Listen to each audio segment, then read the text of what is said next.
17 दिन या 423 घंटों का इंतजार आज खत्म हुआ। पूरे हिंदुस्तान में दिवाली मनी। देश के प्रधानमंत्री भावुक हो गए। हिंदुस्तान ने आज वो काम कर दिखाया है जो पूरी दुनिया की हेडलाइन बना हुआ है।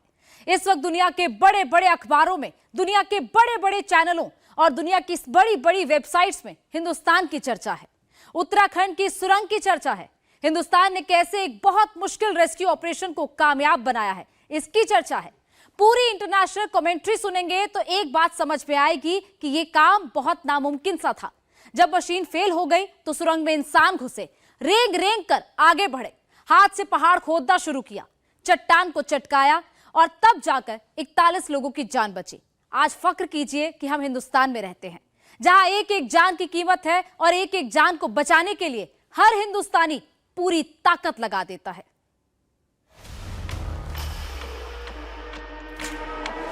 17 दिन यानी 400 घंटों के बाद जब सफलता मिलती है तो ऐसा ही माहौल होता है।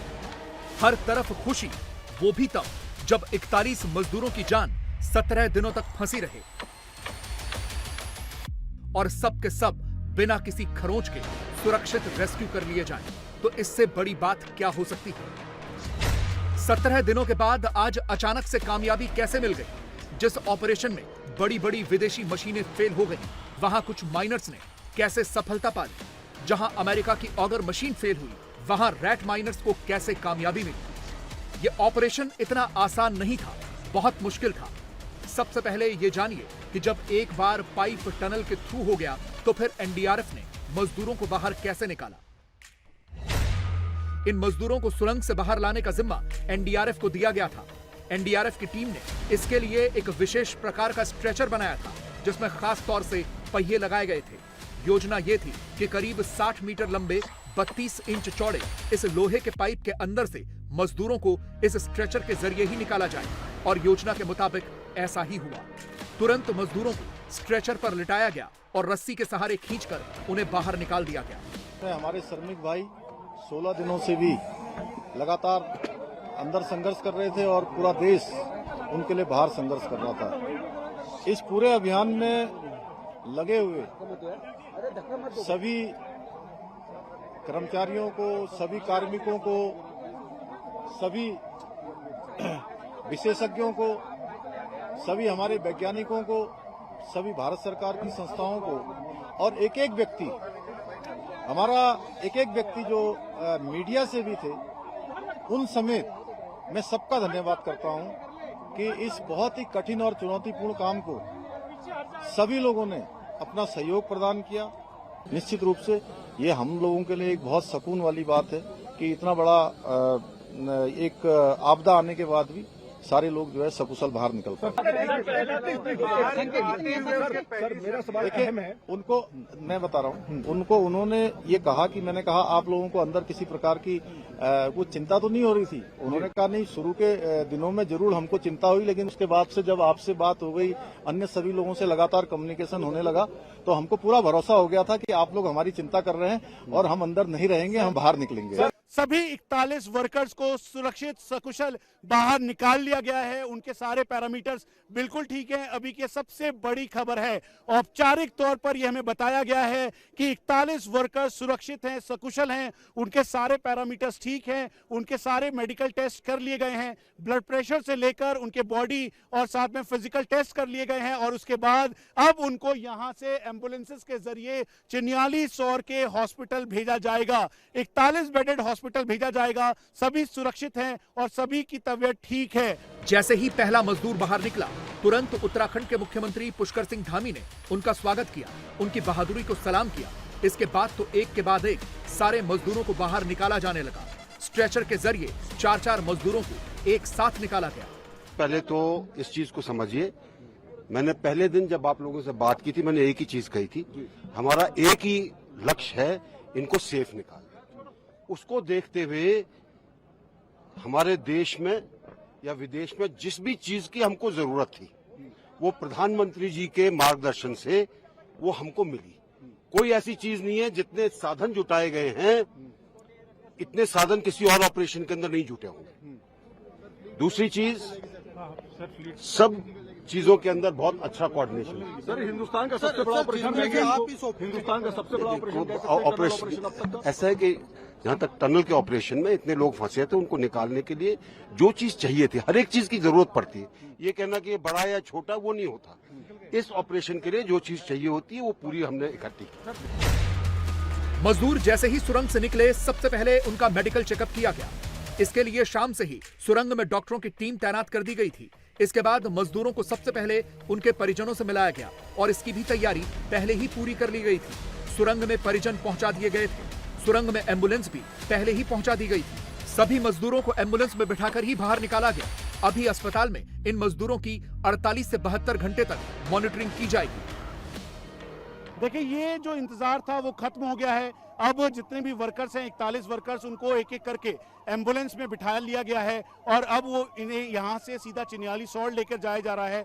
चिन्याली सौड़ पर ले जाने के बाद वहाँ पर उनका प्राथमिक चेकअप किया जाएगा और फिर उसके बाद अगर किसी की तबीयत ज़्यादा खराब होती है तो उनको यहाँ से सीधा एम्स के ऋषिकेश में भेजा जाएगा। ये पूरी तैयारी कर ली गई है, ये सब यहाँ पर मौजूद हैं और उसके साथ साथ अब जो एक एक करके एम्बुलेंस में इनको बिठाया गया है, परिवार के लोगों को कहा गया है और अब ये जो पूरा ऑपरेशन है वो खत्म होने की कगार पे है। सभी को जो पहले निकाले गए पहले लॉट में करीबन 20 से ज्यादा जो वर्कर्स है उनको एम्बुलेंस में बिठाया गया और अब एक एक करके उनको बाहर ले जाया जा रहा है।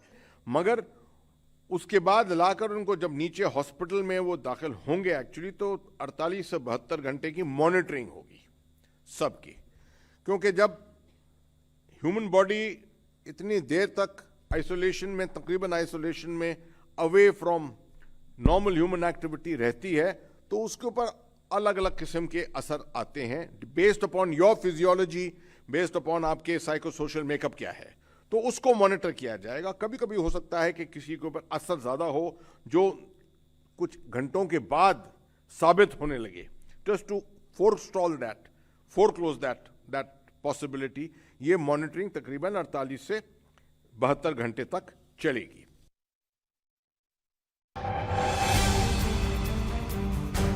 लेकिन सवाल है कि जहां 17 दिनों से सफलता नहीं मिल रही थी, वहां आज अचानक से यह कामयाबी कैसे मिली? ऐसा नहीं है कि यह काम अचानक से हुआ है। रेस्क्यू ऑपरेशन तो लगातार चल रहा था, 24 घंटे चल रहा था। सबसे पहले यह समझिए कि खुदाई के किस प्लान में सफलता मिली है। रेस्क्यू टीम का सबसे बड़ा और सबसे महत्वपूर्ण प्लान ही सुरंग में हॉरिजॉन्टल खुदाई करने का था, यानी मलबे का जो 60 मीटर का पैच गिरा था उसी में ड्रिलिंग करके पाइप डालना था ताकि इसी पाइप के जरिए मजदूरों को बचाया जा सके। डे 1 से यहीं से काम शुरू हुआ, लेकिन यह काम इतना आसान नहीं था। हॉरिजॉन्टल खुदाई करने के लिए बड़ी बड़ी अमेरिकी ऑगर जैसी मशीनें मंगवानी पड़ी। मशीनों को पहुंचने और उनकी असेंबलिंग में ही कई दिन गुजर गए। फिर मशीनों के लिए प्लेटफॉर्म तैयार किया गया, उसमें भी वक्त लगा। मशीन से खुदाई चालू की तो मशीन खराब हो गई। फिर मशीन को ठीक करने के लिए इंजीनियर्स बुलाए गए। इस पूरी प्रक्रिया में भी बहुत से दिन बीत गए। 22 नवंबर से असली ड्रिलिंग शुरू हुई और 23 नवंबर तक 45 मीटर की खुदाई कर ली गई थी, लेकिन अचानक से मशीन का प्लेटफॉर्म ढह गया। अगला पूरा दिन उसी में बर्बाद हुआ। इसी बीच ड्रिलिंग के दौरान लगातार सरिया, स्टील और लोहे के टुकड़े आते रहे, जिसकी वजह से यह ऑगर मशीन 24 नवंबर को अंदर ही टूट गई। और लगातार इतना कठिन चुनौतीपूर्ण काम जिसमें आपने देखा कि ऑगर मशीन मंगाई गई और पहले इंदौर से मंगाई गई, हैदराबाद से मंगाई गई और जिस प्रकार से मशीन बार बार अंदर टूट जा रही थी, जिस प्रकार से फंस जा रही थी, वहां पर गडर आ जा रहे थे, तमाम हार्ड रॉक आ जा रही थी, उसके कारण से वो बार बार रुक रही थी। लेकिन जो हमारे दिल्ली जल बोर्ड के और गोरखपुर से जो नीचे जाकर मैनुअल माइनिंग करने वाले थे, उन सभी का भी मैं अपनी ओर से धन्यवाद भी करता हूं, उनका मैं अभिनंदन करना चाहता हूं। मैं सभी से एक एक से अभी मिला हूं और उन मजदूर भाइयों से भी मिला हूं जो बाहर निकल कर आए हैं। देखिए, वो सॉइल को बहुत ज़्यादा लूज था, तो धीरे धीरे करके नवयुगा की टीम ने उसको पाइप जैकिंग से, ट्रेंचलेस पाइप जैकिंग से कंट्रोल करके उसको धीरे धीरे भेजा है, पुश किया है। It was a slow effort, मतलब तभी इतने दिन लग गए उनको, क्योंकि बार बार कुछ ना कुछ कठिनाइयाँ आ रही थी। कभी बीच में सरिये का जाल आ रहा था तो उसको मैनुअली जाके लोगों ने काटा है अंदर सरिये के जाल को, फिर धीरे धीरे पाइप को आगे पुश किया है। तो करते करते करते करते अब इतने दिन लगा के अब फाइनली आज सुबह उनको सक्सेस मिल गया है नवयुगा को, और उन्होंने वो पूरा का पूरा थ्रू एंड थ्रू कर दिया है। ऐसी उम्मीद थी कि 58 से 60 मीटर पर मजदूर मिल जाएंगे, लेकिन 45 मीटर पर ही मशीन टूट गई और इन मजदूरों को बाहर निकालने की उम्मीद भी खत्म हो रही थी। तुरंत प्लान बी पर काम शुरू हुआ, यानी अब वर्टिकल खुदाई शुरू की गई। सुरंग के ऊपर से 86 मीटर तक वर्टिकल खुदाई करने का प्लान था। बीआरओ सुरंग के ऊपर जाने के लिए सड़क पहले ही बना चुका था।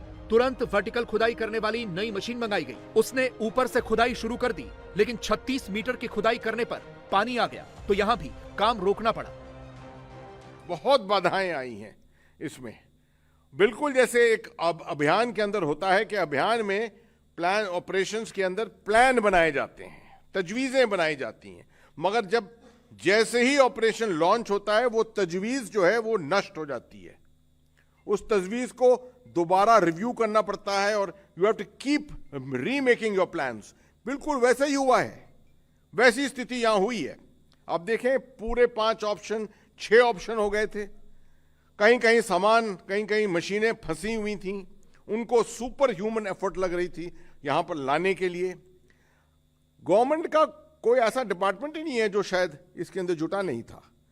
बड़ी खुशी होती है जब कहते हैं कि ministry of health and family welfare, वहां से शुरू अगर करें, ministry of road transport and highways, which is been the core ministry involved in this whole thing. ऐसे में सिलक्यारा की टनल में देवदूत बनकर रैट माइनर्स आए। रैट होल माइनिंग नाम की प्रक्रिया का इस्तेमाल आमतौर पर कोयले की माइनिंग में खूब होता रहा है। झारखंड, छत्तीसगढ़ और उत्तर पूर्व में रैट होल माइनिंग जमकर होती है। सैकड़ों फीट अंदर या नीचे कोयले की खदान में ये लोग माइनिंग करते हैं, लेकिन ये बहुत खतरनाक काम है, इसीलिए इस पर एनजीटी ने बैन लगाया हुआ है। मुश्किल की इस घड़ी में इन रैट माइनर्स को खोजा गया। इन्हें उत्तरकाशी की सिलक्यारा टनल में पहुंचाया गया। ये सब दिल्ली से आए, जिसमें हम 5 आदमी दिल्ली से आए। 6 लड़के मैंने बिलेंसर से मंगाए, जो एक्सपर्ट हैं मेरे, जो काम करते हैं हमारे पास, वो हैं।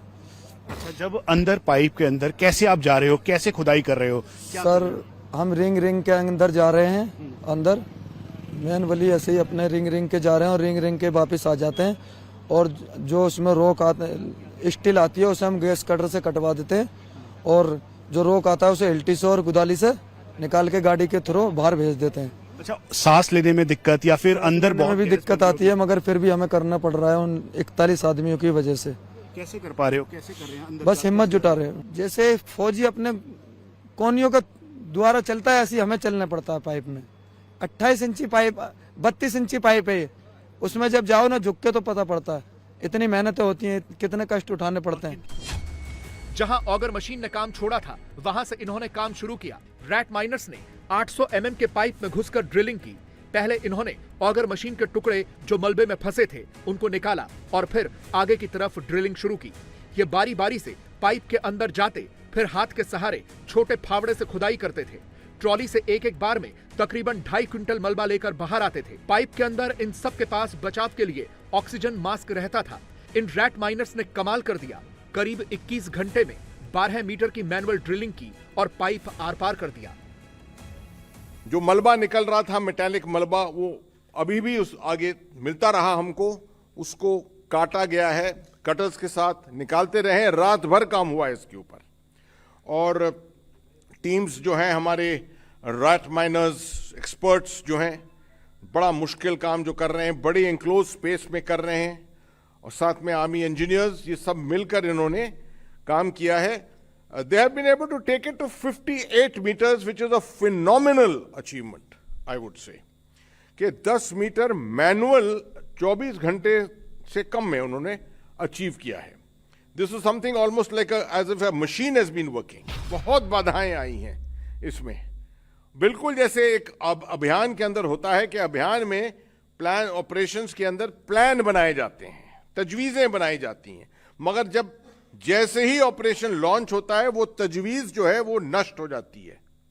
उस तजवीज को दोबारा रिव्यू करना पड़ता है और you have to keep remaking your plans. बिल्कुल वैसा ही हुआ है, वैसी स्थिति यहां हुई है। अब देखें, पूरे 5 ऑप्शन 6 ऑप्शन हो गए थे। कहीं कहीं सामान, कहीं कहीं मशीनें फंसी हुई थी, उनको सुपर ह्यूमन एफर्ट लग रही थी यहां पर लाने के लिए। गवर्नमेंट का कोई ऐसा डिपार्टमेंट ही नहीं है जो शायद इसके अंदर जुटा नहीं था। बड़ी खुशी होती है जब कहते हैं कि ministry of health and family welfare, वहां से शुरू अगर करें, ministry of road transport and highways, which has been the core ministry involved in this whole thing. जैसे ही ये रैट माइनर्स इस ऑपरेशन के बाद बाहर आए, देखिए कैसे खुद उत्तराखंड के मुख्यमंत्री पुष्कर सिंह धामी ने उनकी पीठ थपथपाई। इन्हीं के हौसलों की वजह से आज ये 41 मजदूर सुरक्षित बाहर निकल पाए।